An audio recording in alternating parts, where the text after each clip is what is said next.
Hello guys, and welcome back to 5-Star Physics. Today we're going to be starting off with kinematics, the first unit of AP Physics 1, also known as the study of motion. This unit is going to be the basic for every other unit that you are going to learn in AP Physics 1, so it's really important that you understand these concepts. Like I talked about in the previous video, the way that we view physics is through a reference frame. Let's take a look at this example. Say you were the person looking at this baseball game happening through the window. You would see the ball traveling to the right. But the person, the catcher, who's going to catch the ball would see the ball coming towards them. So there's perspective. There's a lot of different ways to look at it. The way that you look at it, again, is called the reference frame. However, there are multiple ways to describe the motion of the ball. So if you were to say that the ball was moving with a speed of, let's say, 5 miles per hour, how would you describe the ball's motion? Well, there's two ways that you can do it. One way is through something called scalar. So scalar is going to be just magnitude, and what that means is just the value of the speed. So if you were to describe the ball's motion in a scalar way, you would just say it is traveling 5 miles per hour. No direction, only magnitude. So this is called scalar. Now there's also another way to think about it, because what about direction? This is called vector. So you could also describe the ball's motion as going 5 miles per hour to the right. Or you can also say, oops, a little mess up there. You can also say that it was going 5 miles per hour east. Either way works. It's really important that you understand that scalar is magnitude and vector is direction and magnitude, because in the future you have to know the difference between the two quantities that fall under these two categories. The reason that knowing the difference between scalar and vector is so important is because, like I said, the quantities that fall under them. Let's take a look at position of the ball. Position is also known as the location of the ball or any object in a coordinate system. A coordinate system is simply the system in which all the physics occurs in, and we will talk more about that in the future. But for now, let's take a look at the two different quantities that fall under scalar and vector. For scalar, we call this quantity distance traveled. How many meters have you traveled over a certain amount of time? For vector, we call this displacement, or how far away are you from your origin point? It's really important to know that displacement and distance will often have very different values, because you may have traveled 20 meters, but you return to your original spot. Let's look at an example. So if a pitcher throws a baseball 5 meters to the catcher, and the catcher throws that ball back to the pitcher, what is the distance traveled? Well, you went 5 meters to the right, 5 meters to the left. Since it's only magnitude, it's 10 meters. But for displacement, it's different. Because you went 5 meters to the right, that's 5 meters in the positive direction, vectors, right? But now that you threw 5 meters back to the left, it's 5 meters in the negative direction. So what you're actually doing here is positive 5 plus negative 5, which is just going to get you 0. So your displacement, or your delta x, is just going to equal 0. That's a good way to think about it, and so it's important that you know that vectors have direction. Usually the right direction is positive and the left direction is negative, or up is positive and down is negative. And you can use that to your advantage to do a little bit of vector math. Or you can just think, how far away from the origin are you?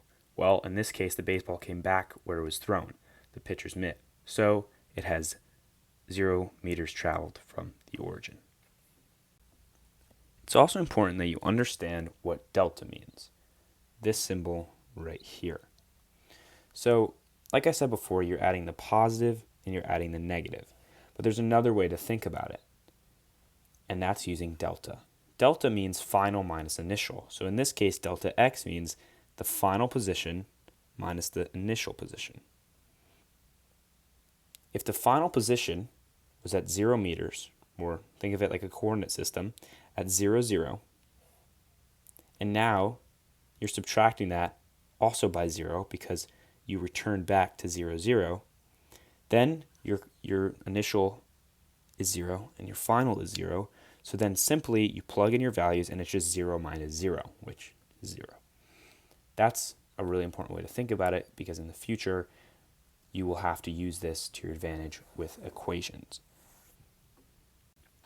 Now let's move on to change of position. So we determined that for scalar, position was distance traveled, and for vector, it was displacement.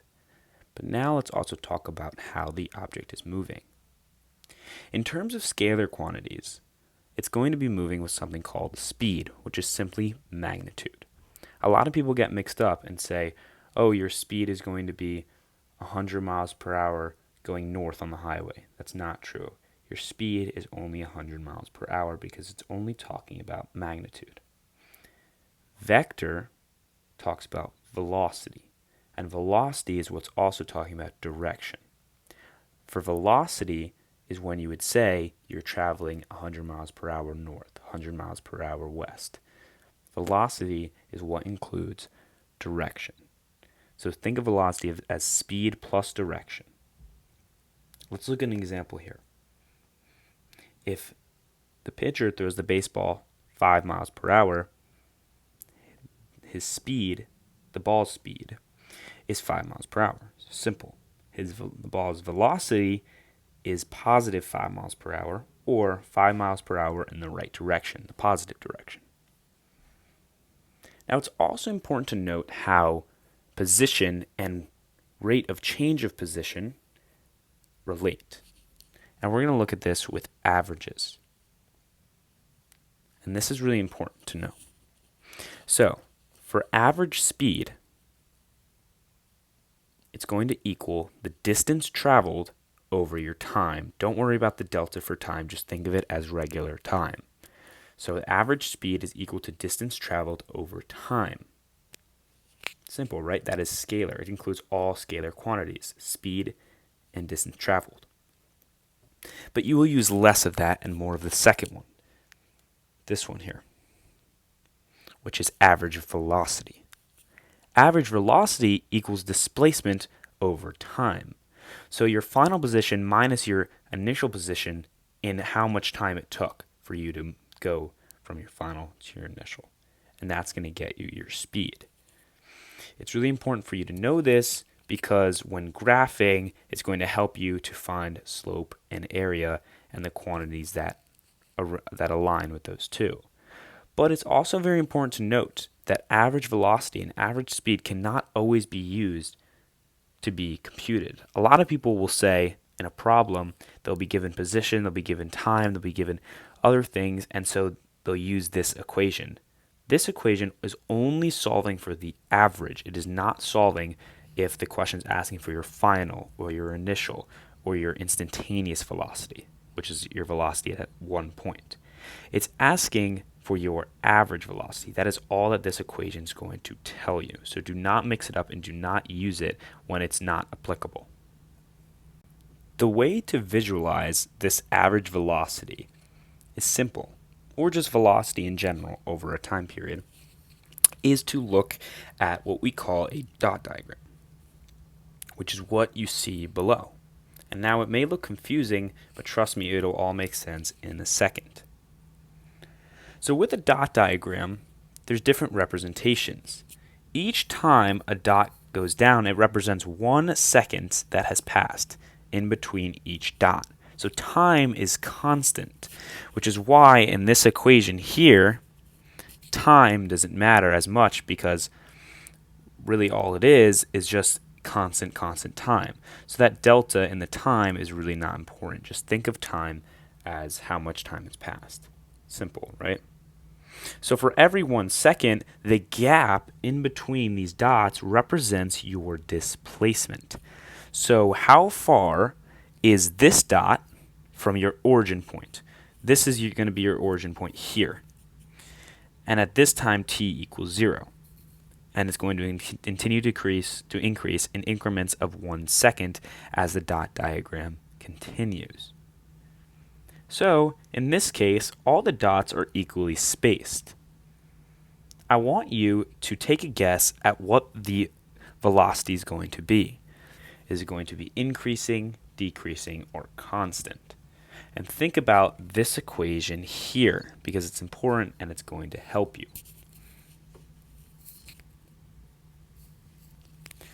So now that you've thought a little bit about it, your answer should have been that it is going to be constant. Why?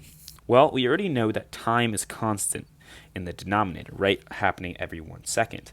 But all of these dots have the same delta x because they are all about equally spaced.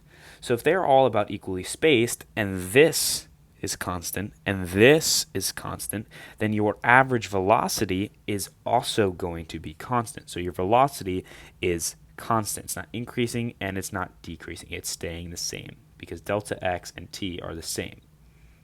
Now let's move on to the next one. In this case, delta x is getting larger and larger. I want you guys to think about what that may mean. And remember, use your equation here.